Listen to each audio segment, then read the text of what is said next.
Mes domaines de recherche concernent plus particulièrement tout ce qui est neurosciences. Je m'intéresse plus particulièrement à l'épilepsie et tout ce qui est partie immunitaire, et notamment en ce moment quand on travaille sur un lien entre l'inflammation périphérique et la sévérité des crises d'épilepsie dans le développement de la pathologie. Donc on travaille beaucoup à l'heure actuelle sur du sang qu'on récupère de patients épileptiques. J'ai 50% de mon temps qui va être dédié à l'enseignement universitaire et 50% de l'autre temps qui est dédié à la recherche. Donc en général, les journées se divisent entre les cours que l'on donne à l'université et la partie recherche.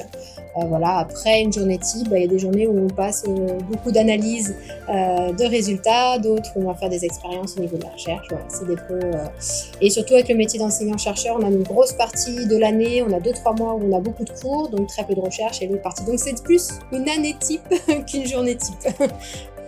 Moi, j'ai su toujours que je voulais faire de l'enseignement. La recherche est venue un petit peu plus tard, un peu quand on réfléchit à ce qu'on va faire au lycée. Voilà, en se disant tu veux pas faire de la pharmacie, tu veux pas faire médecine, etc. Et moi j'étais plus non, j'aime bien comprendre ce qui se passe. Et donc c'est là où les premières ébauches de la recherche est venue. Le mot de barrière hémato-encéphalique. Alors la barrière hémato-encéphalique, c'est ce qui protège le cerveau de la périphérie, puisqu'on sait que dans la périphérie, on a quand même beaucoup soit de toxines par la prise de médicaments ou autres, les virus, les bactéries, et donc le cerveau quand même doit être protégé de tout ça. Donc les vaisseaux du cerveau sont assez particuliers.